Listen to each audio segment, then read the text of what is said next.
El Evangelio según San Lucas, capítulo 15, por favor. Y en cuanto encontremos el texto, vamos a dar lectura estando en pie de los versículos 11 hasta el 32.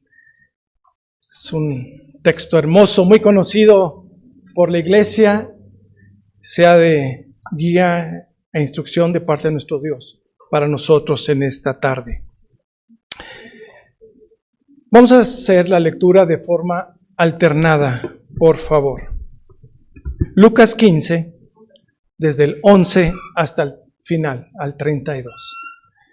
Dice la Escritura, y también dijo, un hombre tenía 2 hijos.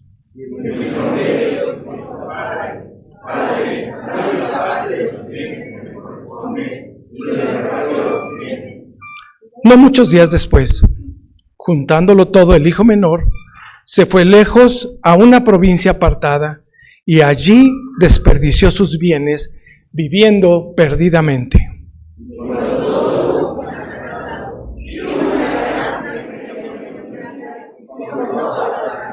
Y fue y se arrimó a uno de los ciudadanos de aquella tierra, el cual le envió a su hacienda para que apacentase cerdos.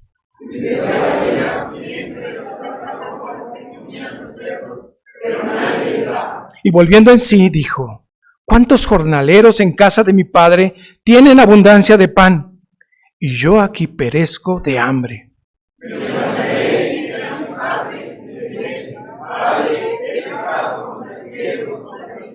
Ya no soy digno de ser llamado tu hijo. Hazme como uno de tus jornaleros.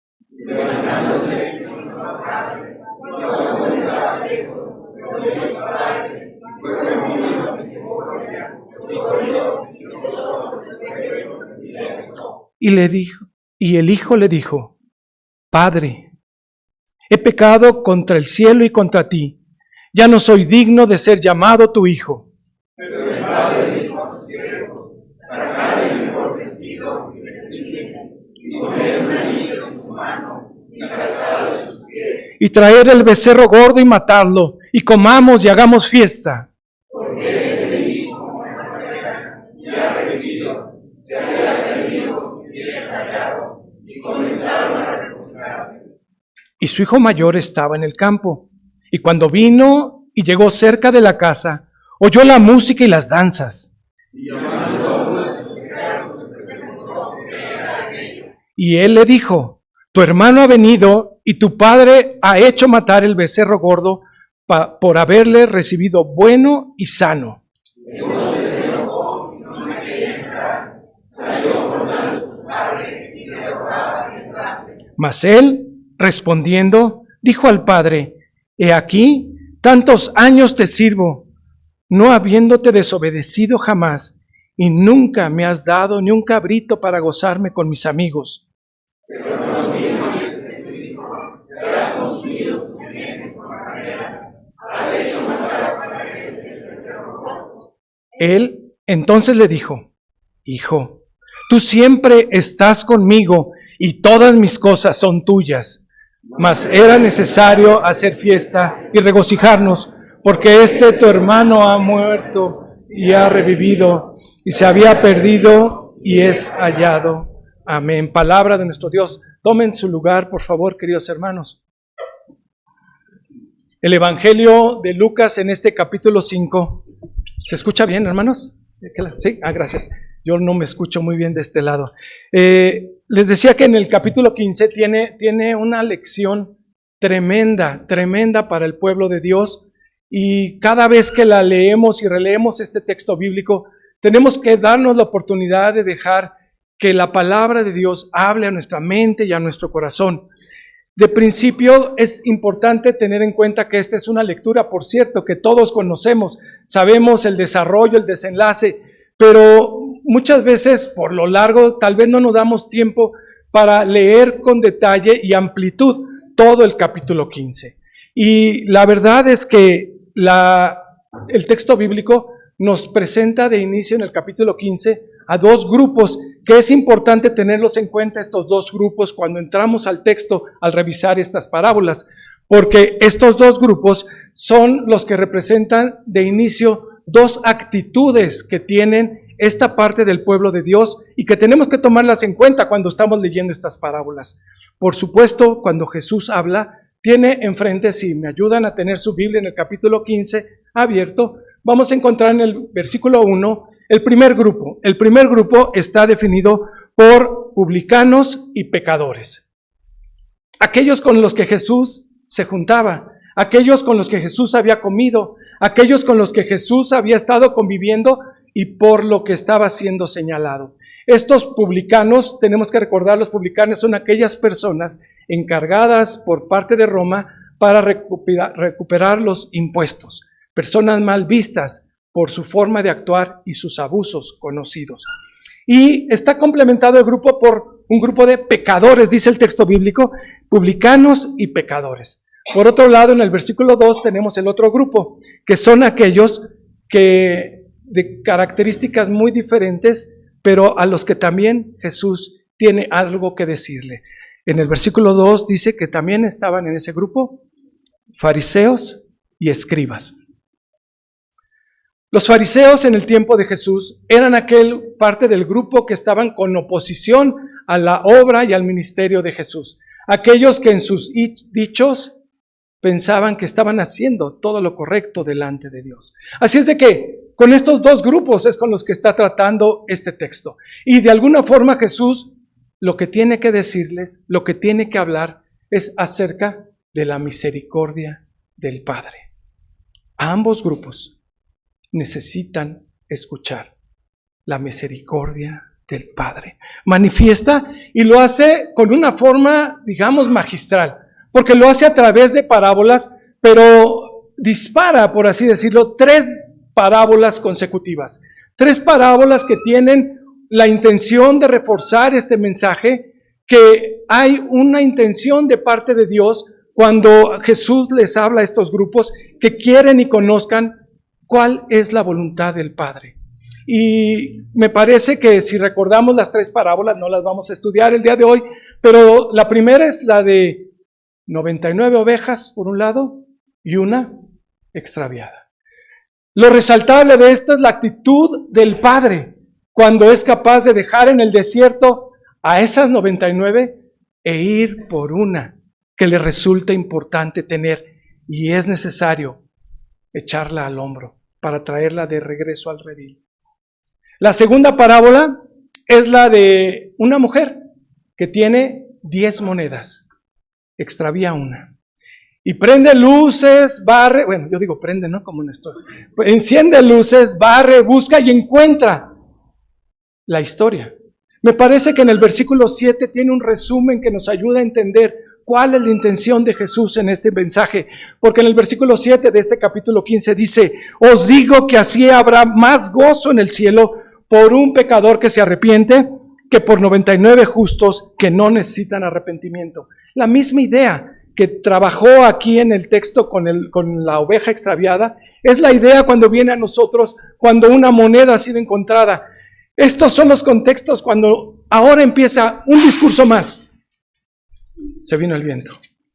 Un discurso más importante para sus escuchas. Y empieza así el versículo 11 que ya leímos hoy. Un mensaje que tiene que darle y utiliza esta figura de las parábolas para enseñarle a estos dos grupos cuál es la intención que tiene el Señor, su Dios, para con ellos. Primer grupo. Es representado por un hijo. Un padre, un hijo que le dice al padre que quiere alejarse de casa. Otro hijo, el mayor, es el representado que leímos al final de la escritura. Están cerrando algunas puertas. El que dice la escritura que se quedó con el padre. Y la tercera figura, y que hoy nos queda muy bien al recordar que estamos celebrando como país el Día del Padre, es ver la figura de un padre que en comparación con aquellos hijos, los dos que tienen una actitud muy negativa hacia el padre se revela aquí con ojos de amor, con actos de misericordia y esa actitud compasiva que tiene para los hijos. Y es lo que el Jesús quiere enseñarle a este grupo de personas. Y estoy seguro que la guía del Espíritu Santo quiere que su pueblo recuerde a un Padre amoroso, a un Padre compasivo, que te tiene, que nos tiene muy en cuenta. ¿Me acompañan a orar, por favor? Gracias, Padre, porque en tu palabra encontramos elementos fundamentales para el pueblo cristiano de reconocer y encontrar a un Dios de amor que es capaz de atravesar distancias, riesgos y peligros por una oveja, de encender luces para encontrar la moneda y para un hijo, para un pecador como yo, Señor, encontrar el camino al Padre. Gracias, Padre, por esta oportunidad que hoy nos brindas. En Cristo Jesús. Amén. La primera historia, la del hijo menor. El que sabemos nosotros que él se acercó al Padre con la intención de ya despedirse, recoger todo aquello que él pudiera sacar del Padre y no saber más de él. Dice el texto bíblico, si recordamos, que él se aleja, se va a tierras lejanas y allí tiene la experiencia más difícil de su vida, pero también la más importante que pudo haber vivido. Porque es a través de estos hechos que narra la Escritura lo que nos va mostrando cuál es la degradación total que puede tener una persona al alejarse del Padre. Cuando no está cerca del Padre, el riesgo que corre. Y podemos recordar el texto, lo hemos leído, lo hemos varias veces conocido y podemos ver el primer momento, cómo empieza a tener una afectación cuando se aleja del Padre, cuando recorre distancias para estar lejos, cuando nosotros podemos ver que empieza a tener un descontrol de su vida. Versículo 13 dice que empezó a vivir perdidamente. Perdidamente quiere decir que se empieza a alejar de los valores, se empieza a alejar de los principios, de aquellas formas que su padre o su familia le habían enseñado. Él quiso dejarlo todo atrás. Y él se suelta en un desenfreno total, dice el texto bíblico, dejando atrás y perdiendo grandes pérdidas. El principio, valores de su familia. Dice el versículo 14 que empezó a malgastarlo todo, a perderlo todo. De tal forma que nosotros podemos ir viendo cómo viene una degradación poco a poco al estar lejos del Padre, poco a poco al estar perdido de esos principios y valores, y lo vamos viendo cómo va llegando a un punto donde ya no tiene más y llega la necesidad de cuidar cerdos. Si estamos en el contexto judío, nos deja ver que también tiene una pérdida más grande y es una pérdida de su identidad. Aquel persona que había crecido con valores y principios que ahora está cuidando cerdos, está en un punto muy complicado de su vida, cuando él sabía que el cerdo para el pueblo judío es un animal despreciable, un animal del que tendrían que manejarse a distancia. Y aquí él tiene que llegar a eso, y no solo a estar cuidando. ¿Se acuerdan cómo va su degradación? Llega a desear ese alimento, llega a desear esa comida, llega a desear saciar su estómago. Es tal su necesidad de este hombre que va teniendo pérdida tras pérdida. Pierde amigos, aquellos que le acompañaron en sus pérdidas. Ya no hay nadie, dice el texto judío, el texto bíblico, no hay nadie que se acerque para ayudarle. Pierde a tal punto su humanidad que llega al punto de estar deseando lo que un animal impuro tenía. Por otro lado, tenemos a un hermano mayor. La historia nos pone en el final de este texto un hermano mayor, un hermano que el texto, en muchos títulos de sus Biblias o nuestras Biblias, dice la del hijo pródigo.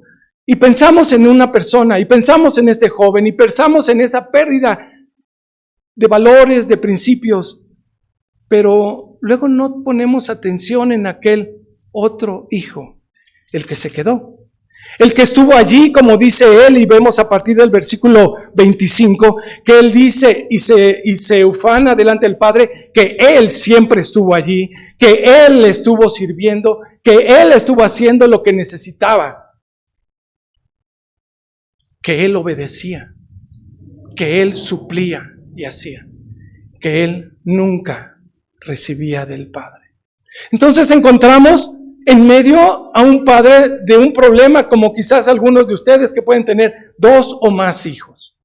La necesidad, por un lado, muchas veces de un hijo que lo sentimos y lo percibimos alejado de los valores y principios de casa, de los valores y principios que le enseñamos en relación a conocer y vivir de acuerdo a la voluntad del Señor. Hijos que se han desconectado de casa. Gran dolor.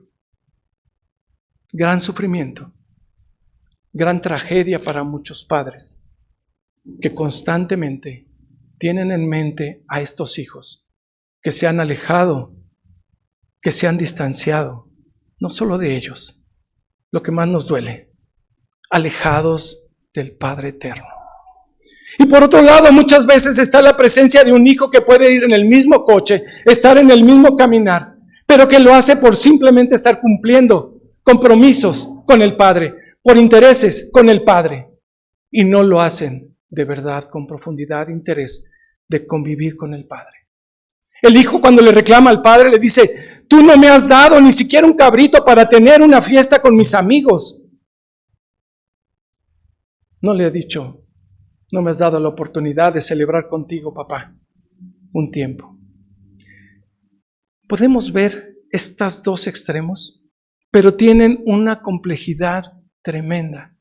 Lo que me encanta en este texto es que no son los hijos los principales protagonistas de esta historia. No son los hijos los principales que tratan de resaltarse aquí. El texto bíblico, lo que tenemos aquí por delante, es un padre que se revela con misericordia, con amor, y que trata a sus hijos con misericordia y con amor. Es tremenda la historia. Cuando sabemos que este hijo estuvo en una condición tal que reconoce que ha fallado, que le ha fallado a su padre, que le ha fallado a Dios y está dispuesto a regresar. Me encanta la historia, ver cómo el hijo va y se acerca al padre, a la casa del padre. Y el padre, dice el texto bíblico, que lo mira de lejos. ¿Se acuerdan? Lo ve de lejos. Yo no sé cuántas veces el padre habrá estado saliendo a su casa, esperando al hijo, como quizás algunos de ustedes o de nosotros hemos estado, esperando que un hijo de nosotros vuelva a casa. Pero el Padre está aquí. Dice el texto bíblico en el versículo 21, desde el 20, dice: vino el hijo menor, se levantó, pensó primero, se humilla ante el Padre, y el Padre, cuando lo ve de lejos, dice el versículo 21, que corre a él. Una actitud que para la costumbre de la época no es lo más común, no es lo bien recibido. Dicen que ellos no debían de correr, una persona adulta, porque con el tipo de vestidura iba a exhibir, iba a exponer partes que no debían ser vistas. Pero al padre no le importa en ese momento, porque vio a su hijo y corrió a su hijo y lo abrazó y lo besó. Y el hijo empieza a decir el discurso que seguramente venía repitiéndose en la cabeza todo el día: Padre, he pecado, Padre, te he fallado, le he fallado a mi Dios. Pero ¿ven la actitud del padre? El padre, en el versículo 22, nos da aquí el texto bíblico una lección. No le responde más al hijo. Le habla a sus siervos y les dice 3 indicaciones muy importantes, o 4. Veamos la primera en el versículo 22. Saquen el mejor vestido, vístanle, pónganle un anillo en su mano y calzado en sus pies. El padre en ese momento, sin más palabras que cruzar con el hijo, le está diciendo: te recibo, tal como vienes, tal y como vienes. Hay una pintura de Rembrandt que pintó sobre el hijo pródigo, el regreso. Es una pintura de más de 2 metros y de alto por 2 metros de ancho. Y la figura del hijo que regresa está dibujado con una ropa harapienta, sin calzado, de rodillas, rapado. Y estudiosos han pensado que Rembrandt quiso hacer un autorretrato allí, reconociéndose él mismo como un hombre pecador, como un hombre que por la gracia de Dios encontró salvación y bajo la condición que él tuvo de vida, tuvo la misericordia de un padre que lo abrazó, que lo vistió nuevamente, dándole una posición otra vez delante de él en la familia y en la sociedad, que con esa ropa era reconocido como hijo de familia, dándole un anillo, reconociéndole el poder y la autoridad que le estaba regresando a ese hijo, dándole el calzado, reconociendo la libertad que tenía, que no era como un esclavo. Él podía usar calzado porque era hijo de la familia. ¡Qué cuadro tan hermoso! El padre abrazando y besando y acercándose al hijo. Y es el mismo padre que en un momento dado le dice a ese otro hijo que está enojado, dice el versículo 28, el hijo cuando supo por qué estaba haciendo ese ruido y la fiesta, por qué se había matado un becerro, por qué había tal ruido y algarabía, dice el texto bíblico es que se enojó. Pero vemos la actitud del padre. Versículo 28. Salió por tanto su padre y le rogaba que entrase.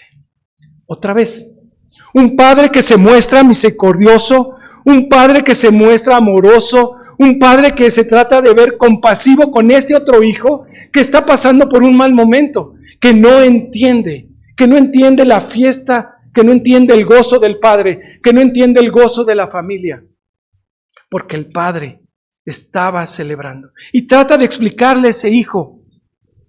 El hijo en cierto momento, vean cómo no reconoce a este personaje, su hermano, le dice, tu hijo.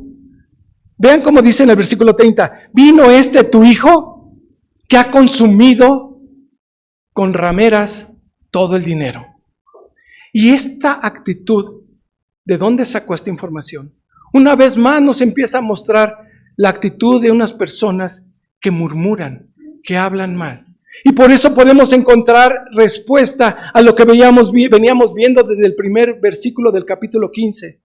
Que hay personas que necesitan el amor y el perdón. Y cuando son encontradas por el Padre, hay gozo y alegría. Y hay otras personas que aunque están con el Padre, que aunque están disfrutando de todos los beneficios, que aunque conocen todo lo que se sabe de Dios, solamente dedican la vida a murmurar, a señalar, a inventar. Entonces tenemos estas dos figuras, el hijo menor, el hijo mayor, pero en medio está un padre que a pesar de las condiciones de esos dos hijos, se sigue mostrando en amor y en misericordia y en una forma conciliadora. Al hijo le dice al mayor, todo esto es tuyo, todo es tuyo, todas mis cosas son tuyas. Pero necesitaba hacer fiesta por este que regresó. Necesitaba hacer fiesta por este y tienes que gozarte conmigo. ¿Y saben lo que le enseña finalmente este padre al hijo mayor? Este es tu hermano. El hijo, ¿se acuerdan cómo le dijo? Tu hijo. El padre le dice, es tu hermano.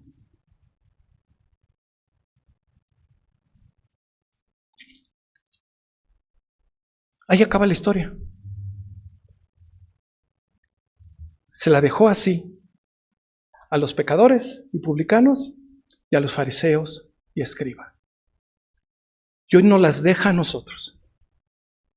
¿Qué vas a hacer con esto que dice la Escritura? ¿Puedo reconocerme como el hijo menor? ¿En qué etapa y qué momento? ¿Puedo reconocerme o identificarme como el hijo mayor? ¿En qué etapa? Pero puedo ver a un Padre misericordioso. Puedo ver a un Padre amoroso. y que en su forma de actuar y tratar a los hijos, a su pueblo, es algo que tiene también para nosotros, que nos invita a actuar de la misma forma. En ver a los demás como este hombre plantado aquí que ve a sus hijos con amor, con misericordia, capaz de correr por ellos, abrazarlo y vestirlo y ponerle calzado, o ir con el otro y decirle, ven a la fiesta.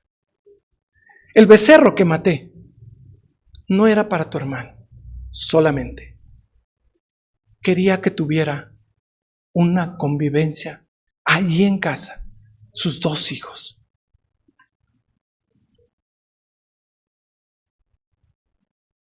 Nuestro Dios, nuestro Padre amoroso, en toda la Escritura se revela como un Dios de amor, que dio a su Hijo unigénito por nosotros. ¿Qué más grande prueba de amor queremos? ¿Qué es lo que se espera para nosotros? Ruego a Dios que hable a cada uno de nosotros, que nos encamine para hacer y cumplir la tarea que debemos hacer e identificarnos perfectamente como aquel menor que sí desperdició su vida, los recursos, pero la gracia de Dios lo alcanzó.